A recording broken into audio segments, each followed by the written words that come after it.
For the Week 1 case analysis, we needed to discuss the importance of a security policy and the sections of a security policy. A security policy is important to protect information and assets and to maintain confidentiality, integrity, and availability. The loss of information or assets can cause damage to a company or its customers. To mitigate losses, it is necessary to implement a good security policy. A good security policy is one that can easily be understood. To create a good security policy, you should include several sections. These sections include a statement of authority, policy headings, objectives, purpose, audience, exceptions, enforcement, and definitions. Briefly, I'll give you a definition of what each one of these are. A statement of authority. This part will not be found in a security policy itself, but will be a preface to several policies used by an organization. This statement is one that is issued from upper management, which are usually going to be the C-level positions, the president of an organization, leaders, etc. It's basically an upper management buy-in tool that is used to gain the support of the members or employees of an organization. Policy headings help keep the information in a policy neat and orderly. It also identifies the relevance and currency of the policy. It identifies the publishing date and the authorizing official. Policy headings make it easy for readers to find what they are looking for.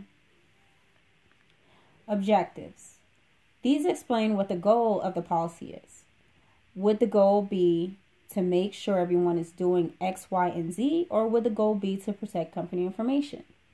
Objectives are not concerned with how the goal will be achieved.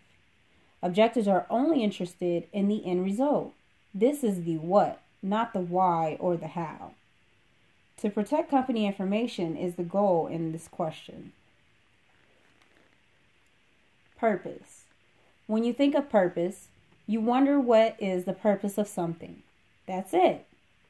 Policy purpose is all about why and how we are implementing this policy. Perhaps we are protecting company information because a threat exists and it has been exploited in the organization or in another organization.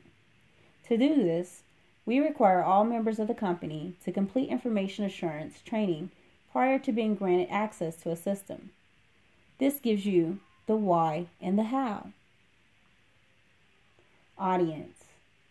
It is important to know who your audience is. Knowing your audience can affect the way the policy is written. For example, if you are the chief of the fire department, you choose different verbiage to relay messages to your firemen than to an audience of members that require annual fire extinguisher training. Exceptions. This is where you will identify all of your exceptions. To begin with, there should be no exceptions.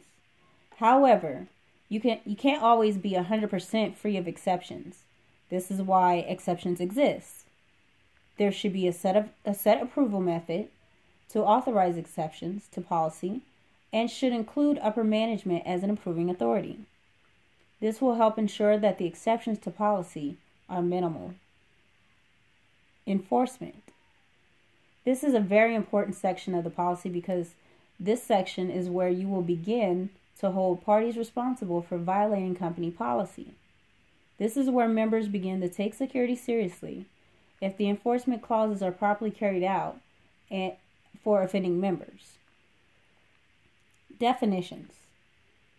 In this section, it is important to define terminology. This is also where you can define a term and legally hold an individual accountable. They can't say they thought the term meant something different than what it was intended to mean because it will be spelled out. So as you can see, it is very important for us to have a security policy, and there are several sections of the security policy that we should include.